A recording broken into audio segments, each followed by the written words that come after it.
सफा नंबर 144 और उसकी सिर्फ 7 पर हम गौर करेंगे।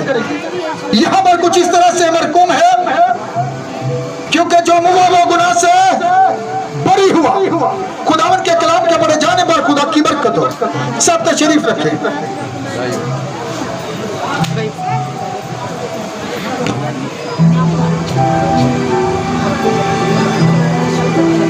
अब बड़े ध्यान से सुनिएगा, क्योंकि कलाम जिंदों के लिए है, ना के मुर्दों के लिए।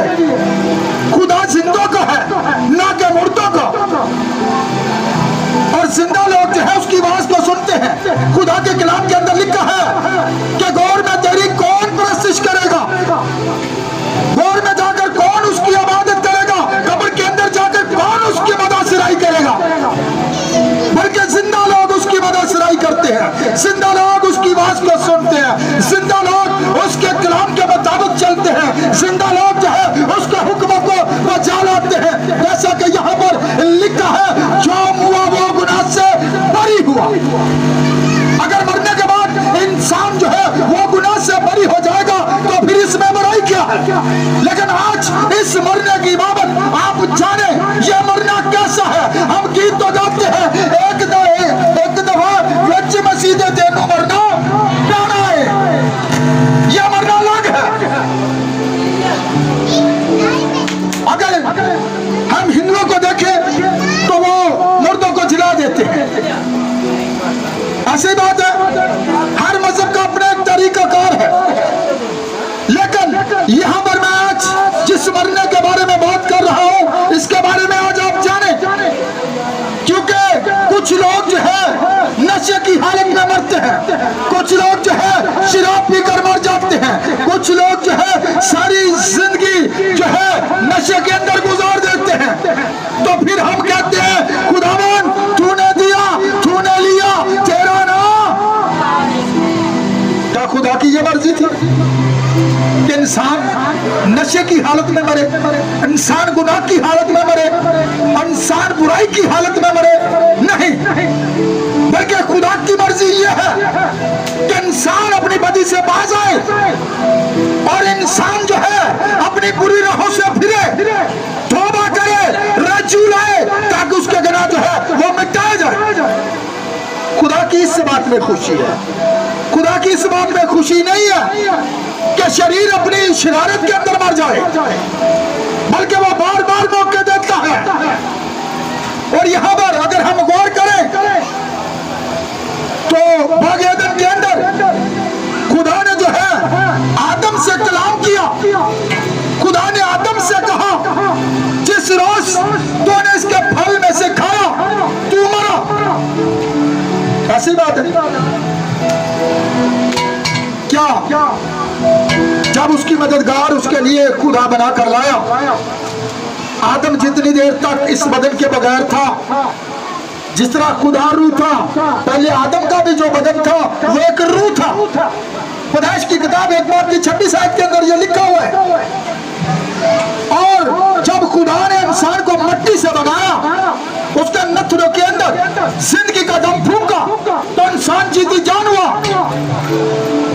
तो फिर खुदा ख्याल कर रहा था कि इंसान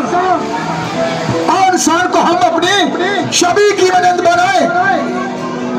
तो फिर शबी क्या है? मूसा पर गौर करें, जो कि खुदा का जलील और कदर, खुदा का नबी था, जिसने ये बात कही थी कि खुदावन मैं तुझे देखना चाहता हूं। तो खुदा ने क्या कहा? इंसान मुझे देखकर जिंदा नहीं रह सकता। लेकिन खुदा ने उसे एक चट्टान के अंदर, एक शगाफ के अंदर खड़ा किया। लेकिन उसने एक ही शख्स को जाते हुए देखा। किसका? Back side. और वो किसकी थी? वो एक ही शख्सियत थी, और वो खुदा था, जिसने इंसान को अपनी शबी पर बनाया था। लेकिन इंसान ने जो है उस शबी को बिगाड़ दिया। खुदा ने हमें अपनी शबी पर बनाया था, अपनी सूरत पर बनाया था, लेकिन इंसान ने उस सूरत को जो है बिगाड़ दिया। कैसे पता चलता है?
हफ्ते उस शख्स पर नाज़िल की जाएगी।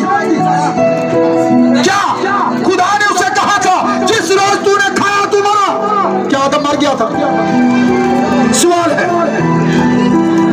यह रूहानी मौत थी, एक जिस्मानी मौत है, लेकिन वो रूहानियत में मर गया क्योंकि उसने अपनी बीवी की बात को मान लिया, खुदा के कलाम को छोड़ दिया।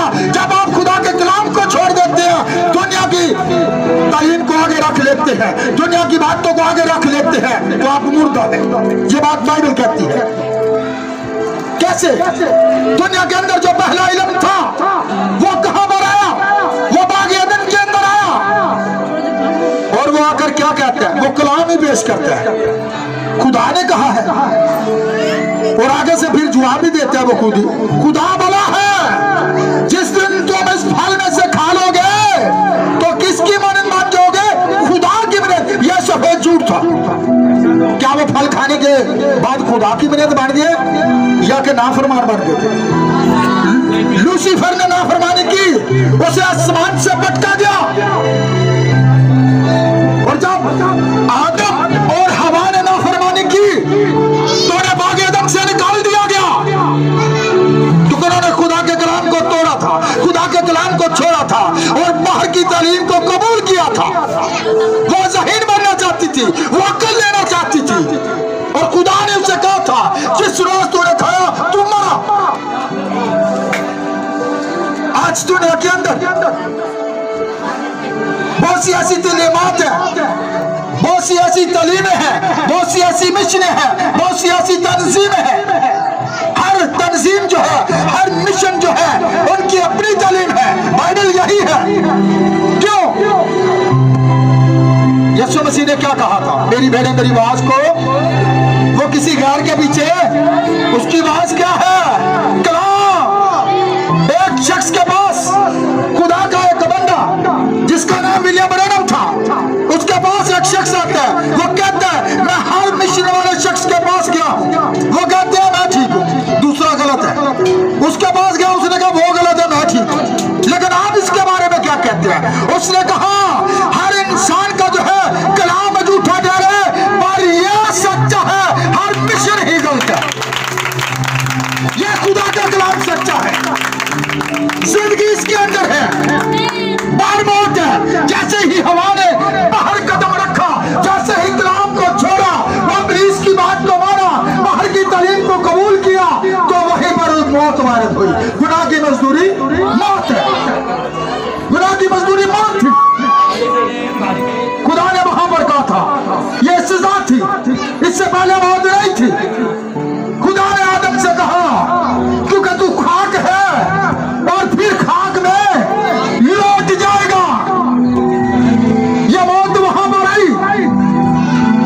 और आज हम अपनी जिंदगी पर गौर करें, हम बज़ाहिर तौर पर अपने आप को सिद्धा कहते हैं। मकासवा की किताब के अंदर लिखा है, 7वें कलीसिया ज़माना के अंदर यह बात आती है। वो कहता है तू कहता है कि मैं जिंदा हूं, लेकिन तू है मुर्दा। यह बात यीशु मसीह कह रहा है।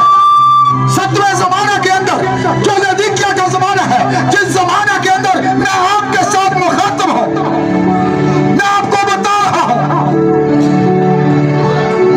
जो लोग अपने आप को दुरुस्त ख्याल कर रहे हैं, वो समझ रहे हैं हम दुरुस्त हैं, हमारे पास बहुत इल्म है, हमें किसी चीज की जरूरत नहीं। तो यीशु मसीह कहता है मुझसे क्या कर, सुरमा ले और अपनी आंखों में डाल ताकि तू बीना हो सके, ताकि तुझे खुदा का कलाम जो है नजर आ सके। आज देखें अपनी जिंदगियों पर, क्या हम जिंदा हैं या मुर्दा हैं? खुदा ने आदम से कलाम किया था जिस रोज तूने खाया तू मरा। रूहानियत में वो मर गया था, लेकिन दो मौतें हैं, इसके बारे में मैं वजाहत करूंगा। दो मौतें हैं, एक मौत जिस्मानी है, आगे जाकर मकासवा की किताब के अंदर मैं इसके बारे में बयान करूंगा कि दूसरी मौत क्या है। एक वो रूहानी तौर पर मुर्दा हो चुका था, एक जिस्मानी मौत थी जो इंसान अबरानी और रोमार के अंदर लिखा आदमियों का एक बार मरना जरूर है। और यहाँ पर अगर हम गौर करें तो मिलता है हमें लिखा हुआ, क्या लिखा हुआ है यहाँ पर। अगर हम लूका की अंजील उसका 16 बाब और उसकी 19 आयत से खुदा के जिंदगी बख्श कलाम को देखें तो वहां पर एक शख्स था। मैं हवाले पढ़ने नहीं जाऊंगा, मैं वक्त को बचाना चाहता हूं। क्योंकि वहां पर एक शख्स था, बहुत ही मीर तरीन था। उसके घर की दरवाजा पर, घर की दहलीज पर एक शख्स को डाला गया जिसकी ये आरज़ू थी, जिसकी ये ख्वाहिश थी कि मैं अपने पेट को जो है, जो उसकी मेज से टुकड़े बचेंगे उन टुकड़ों से अपना पेट भर लिया करूंगा। लेकिन जो मीर आदमी था वो दुनिया की आशो-इशरत के अंदर खोया हुआ था, यानी वो मुर्दा था। बज़ाहिर लोगों की नजर में वो क्या था? जिंदा था। लेकिन कलाम में लिखा है मुर्दों में सोने वाले जाग उठ, तो मसीह का नूर तुझ पर चमकेगा। ये वो मुर्दे नहीं है जो कब्रिस्तानों के अंदर पड़े हुए हैं, बल्कि वो उन मुर्दों से मुखातिब है खुदा जो गुनाह के अंदर है, जिन्होंने अभी तक अपने आप खुदा को नहीं दिया।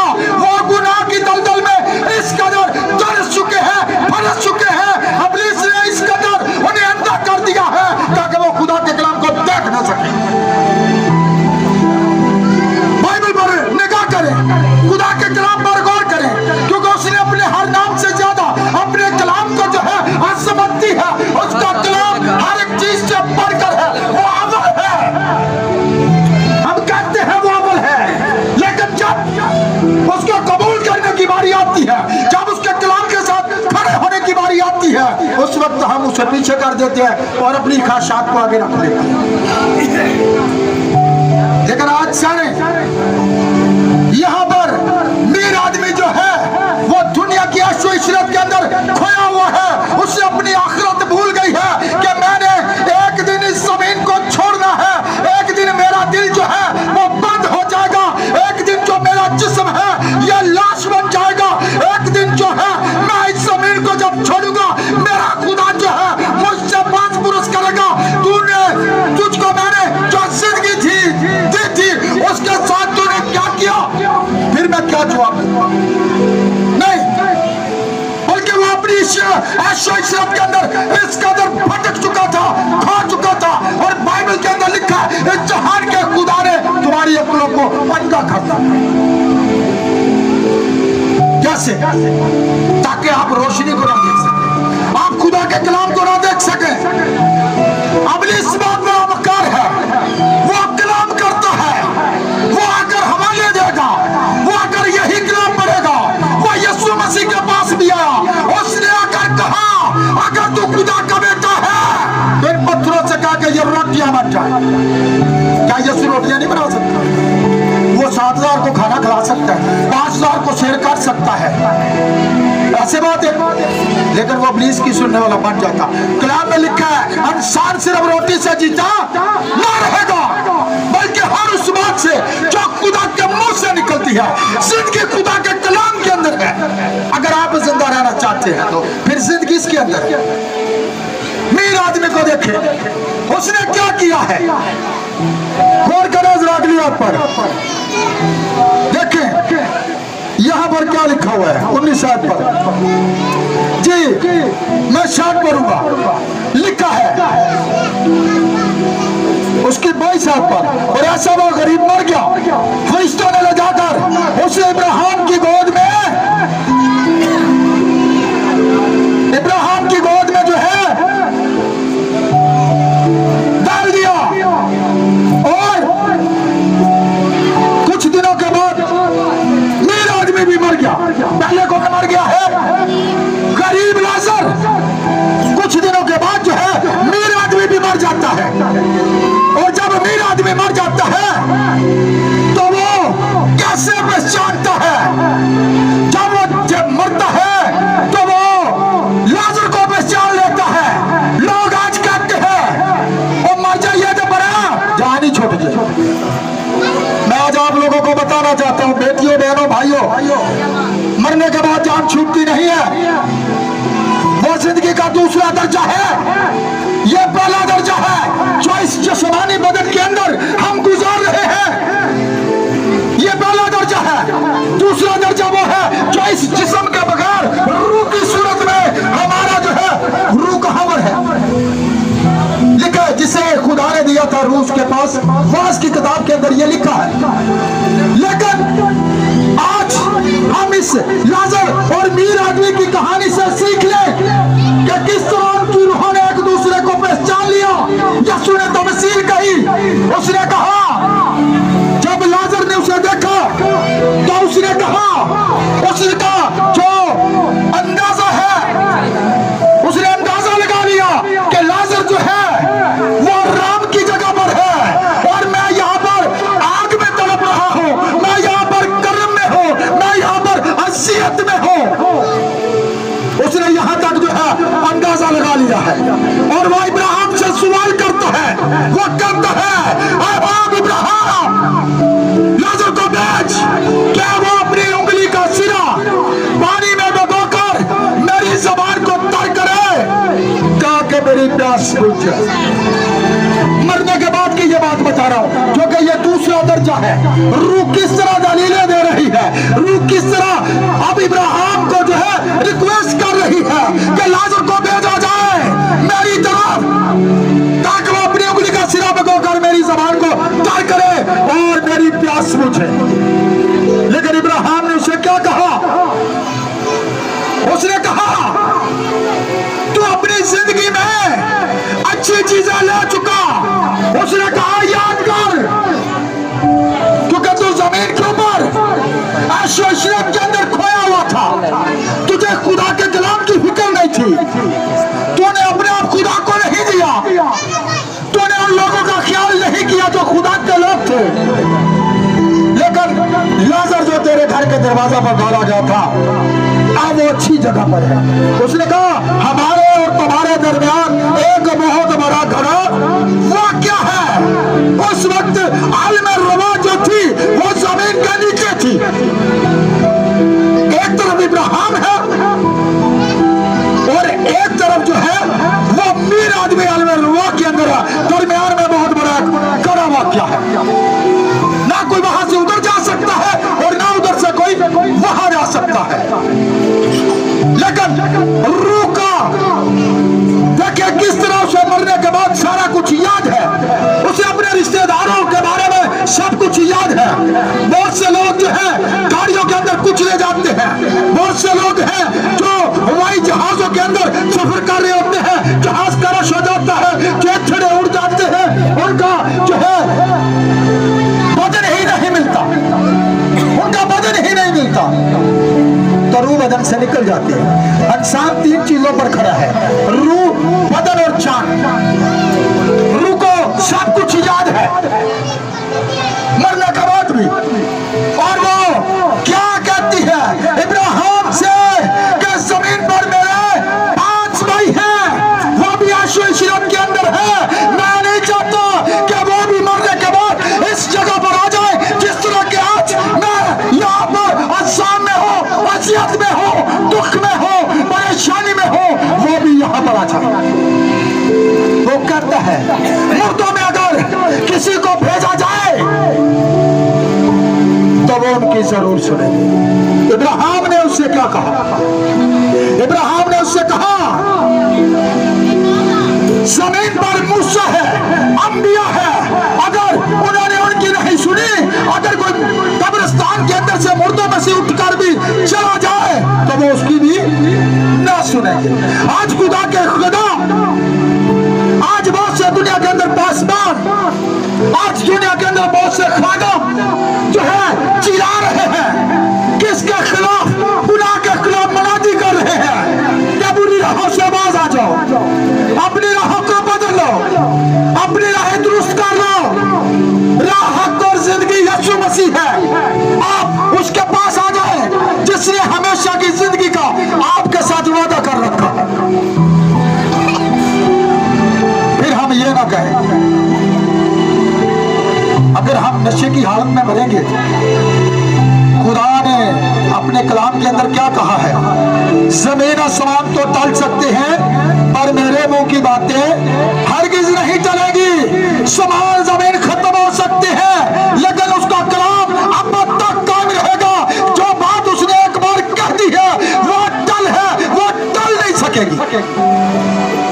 हमारा इस पर ईमान है जो खुदा ने अपने नबियों की मार्फत अपने कलाम को कलमबंद कराया है, यह सच्चाई है और यहां पर लिखा हुआ है। एक दफा मूसा को देखे, जब वो पहाड़ के ऊपर गया तो 40 दिन तक वो पहाड़ पर रहा।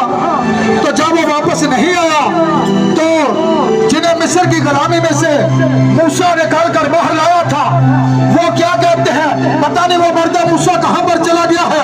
और उन्होंने हारून से कहा कि तू हमारे लिए क्या कर, एक बछड़ा बना।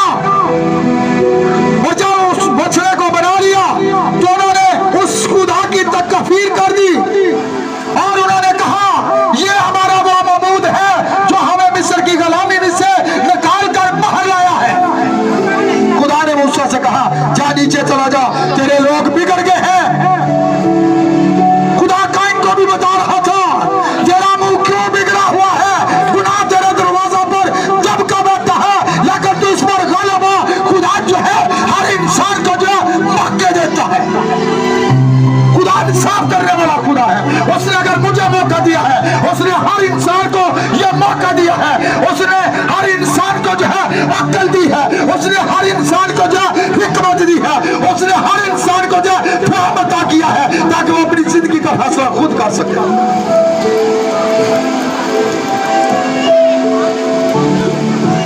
इधर मौत है, इधर क्या है, इस तरफ मौत है और इस तरफ जिंदगी है। अब फैसला आपके हाथ में है। आपको पता है इधर कुआं है, इधर दुरुस्त रास्ता है, इधर खुदा है, इधर शैतान है। अगर आप शैतान की तरफ अपना रुख करके जा रहे हैं तो फिर हम गिला खुदा से करेंगे। आप खुदा के कलाम को सुनते हैं, अगर सुनते हैं, याकूब के खत के अंदर लिखा है मैं सुनने वाले ना बनो बल्कि इस पर अमल करने वाले बनो। अगर आप सारी जिंदगी चर्चिस के अंदर जाते रहते हैं, सारी जिंदगी आप मीटिंग स्टार्ट करते हैं, अगर आप तौबा नहीं करते तो ये सब कुछ में फायदा है। मुझे वो कर्नेलियस की बात याद आ गई जो कि एक गैर कौम से था, ना वो मसीही था ना वो यहूदी था, लेकिन खुदा जो है वो खुदा को जो है बड़ी खुदा की नजर में खैरात वगैरह किया करता था। लेकिन उसके हाथ फरिश्ता आ गया, फरिश्ता ने आकर कुरनेलियस से कहा शमौन पतरस, जो कि शमौन दमाग के घर के अंदर बैठा हुआ है, समंदर के पास उसका घर है, उसको अपने यहां बुला ले। अब वो फरिश्ता किसके पास है? कुरनेलियस के पास।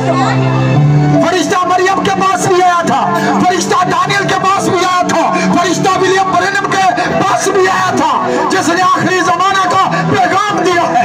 फरिश्ते आते हैं लेकिन निजात का काम इंसान को खुद करना पड़ेगा।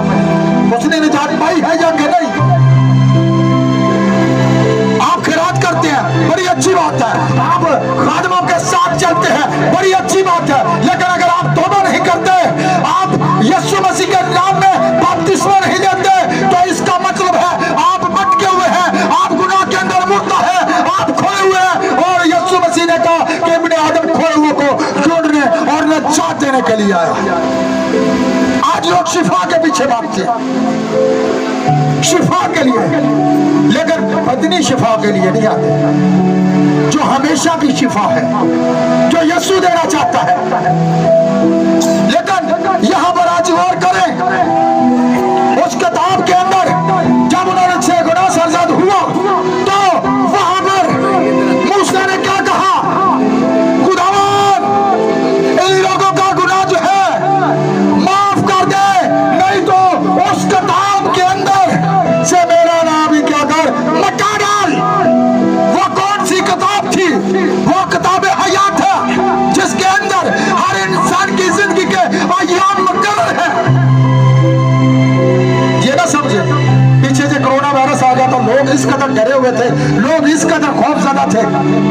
क्यों?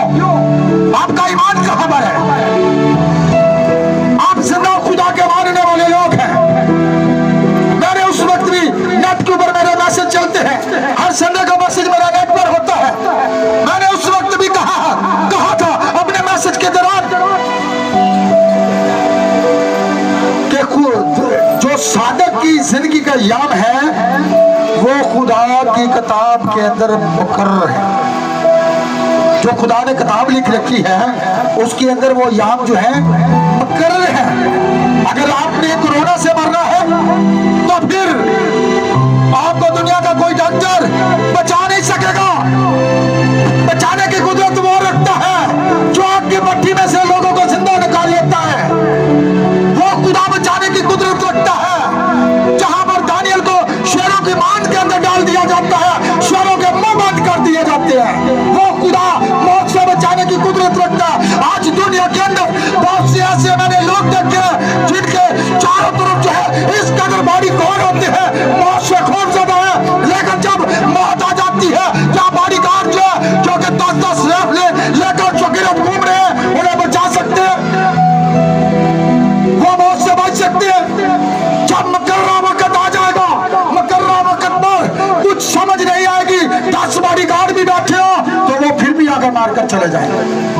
ये क्या है? हर इंसान की जिंदगी के आयाम जो है खुदा ने अपनी किताब के अंदर मुकर्रर कर दिए हैं। और साधकों की मौत जो है खुदा की नजर के अंदर किराया कदर है। और बाइबल के अंदर लिखा है कि साधक पूरी उम्र का होकर कब्र के अंदर जाएगा।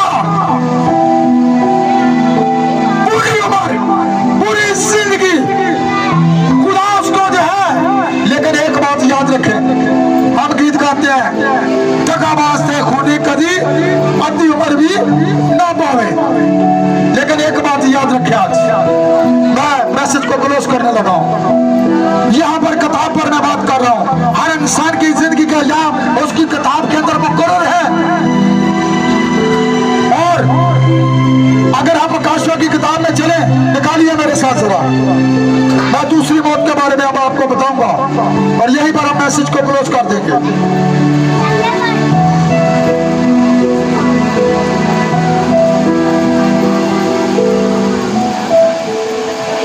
जी, आकाशवा की किताब उसका 20वां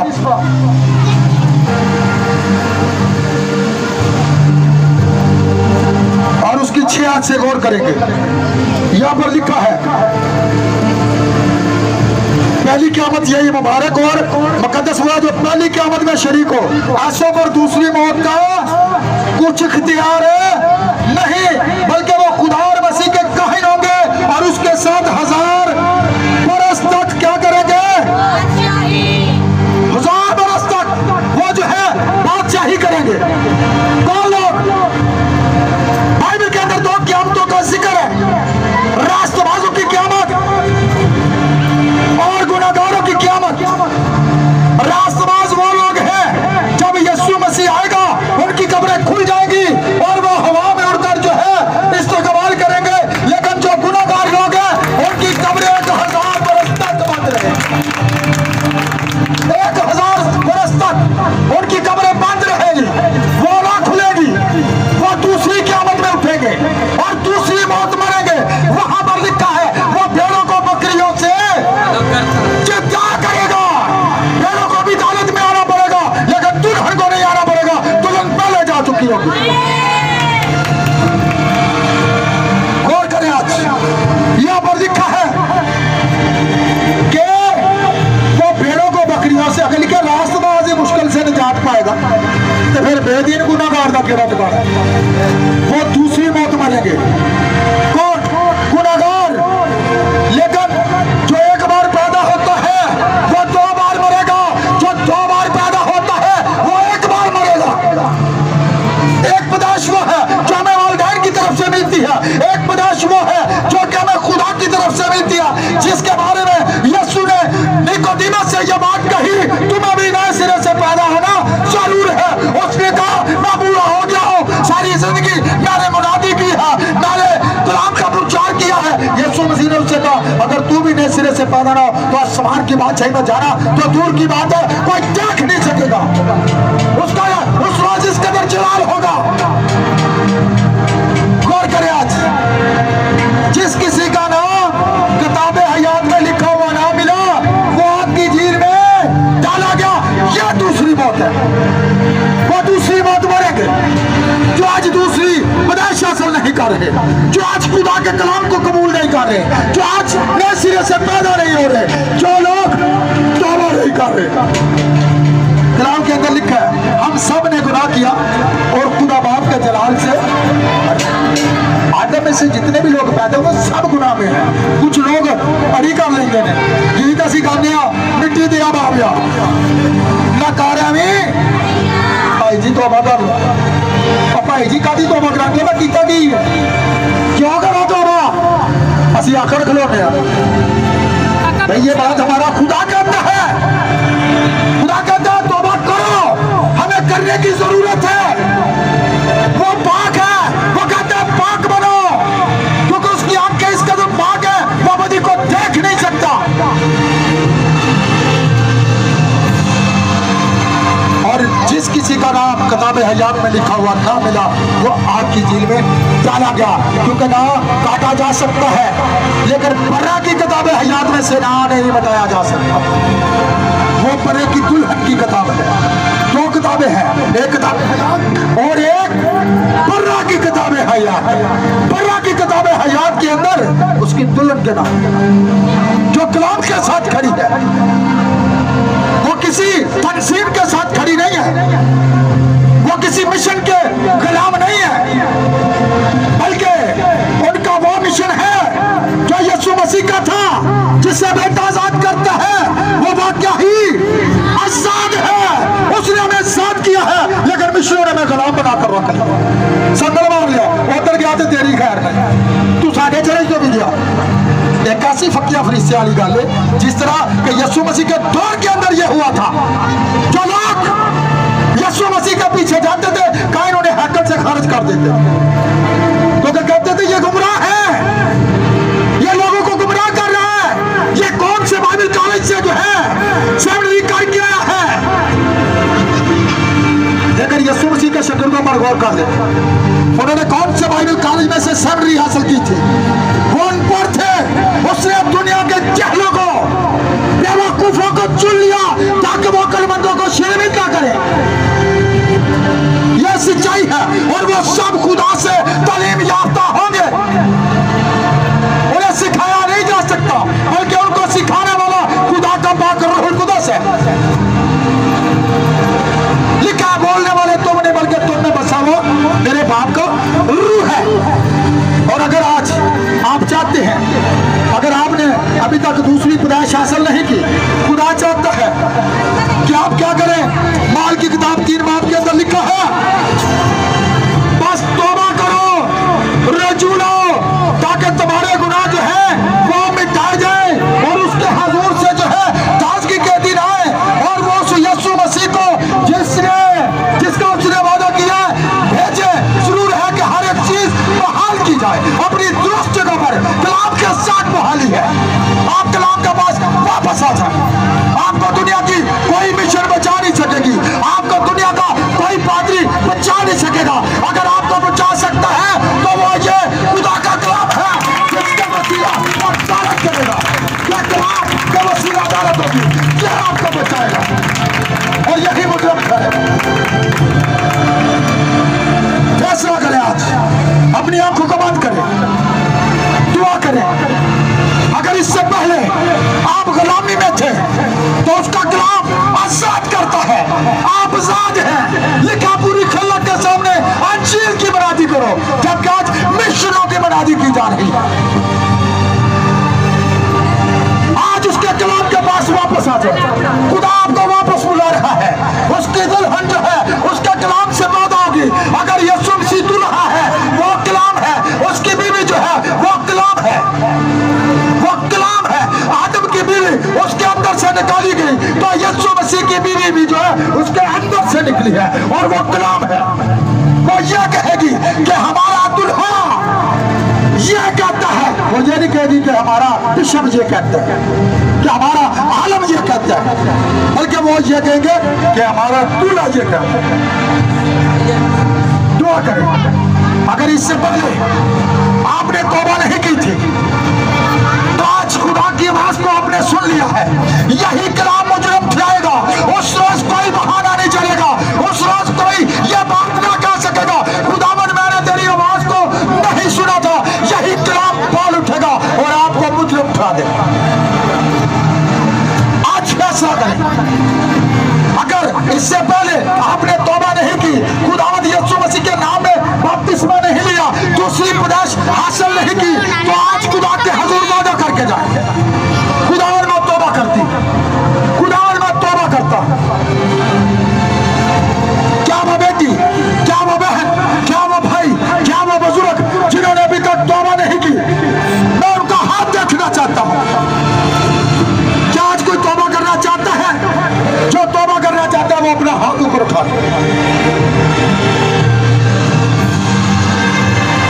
2-3 बहनों ने अपने हाथों को बुलंद किया है, जो अपने गुनाहों पर नादम है, जो अपने गुनाहों पर शर्मिंदा है, जिन्होंने अपने आप खुदा को दिया है।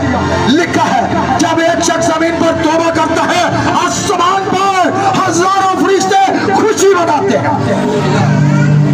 प्यार से बड़े खुदा, जिन बेटियों ने, जिन बहनों ने अपना आप तुझे दिया है और खुदा तेरे कलाम के साथ खड़ी हुई है, खुदा मैं इनके इस वादा के लिए जो इन्होंने आज तेरी हजूरी में किया है, अपना हाथ तुझे दिखाया है, खुदा इनके हाथों को तू थाम ले ताकि ये जमीन के ऊपर कभी गिरने न पाए और उस वली से इनकी हिफाजत कर। क्योंकि खुदावन तूने कहा था जिस तरह मैं दुनिया का नहीं, ये भी दुनिया के नहीं, हम दुनिया से लग किए हुए लोग हैं। प्यार से बड़े खुदा, इन बहनों के लिए तुझसे बरकत की दुआ करता हूँ। खुदावन तेरे कलाम को ये पूरा करेगा। जब इन्होंने तेरे कलाम के मुताबिक तौबा की तो खुदावन तेरे नाम में ये खुदावन यीशु मसीह के नाम में बपतिस्मा भी दे, ताकि खुदावन तूने हमेशा की जिंदगी के ये वारिस बन सके। और प्यार से बड़े खुदा, इस गमज़दा खानदान के लिए जो कि बड़े दूरों नजदीक से यहाँ पर इसलिए इकट्ठे हुए थे ताकि खुदावन इनको तसल्ली देने के लिए है। और खुदावन तेरा कलाम जो हमें हकीकी तसल्ली देता है, तेरा कलाम जो है हमें अपनी जिंदगी के दिन गिनने सिखाता है, तेरा कलाम जो है खुदावन जब हमारी जिंदगी के अंदर आ जाता है तो हमें हकीकी तसल्ली मिल जाती। प्यार से बड़े खुदा, इस पूरे खानदान के लिए, अजीजों कारब के लिए, सब के लिए तसल्ली और तशफ़ी की दुआ करता हूँ। अपने लोगों को अपनी सलामती करा। और खुदा जिस भाई का भाई इस दुनिया से जा चुका, भाई सलीम के लिए, उसके वालिद के लिए, उसके पूरे खानदान के लिए खुदावन तुझसे तसल्ली और सब्र की दुआ को मांग लेता हूँ। अपने लोगों को आने वाले वक्तों के अंदर खुदावन खुदा तैयार कर, ताकि ये हवा में उड़कर तेरा इस्तकबाल करने वाले लोगों में शामिल हो जाए। और खुदावन आज के कलाम के वसीला अपने लोगों को तू बड़ी तसल्ली और तशफ़ी करता है। मेरा ईमान है कि जो कुछ मैंने मांगा सब खुदावन यीशु मसीह के नाम से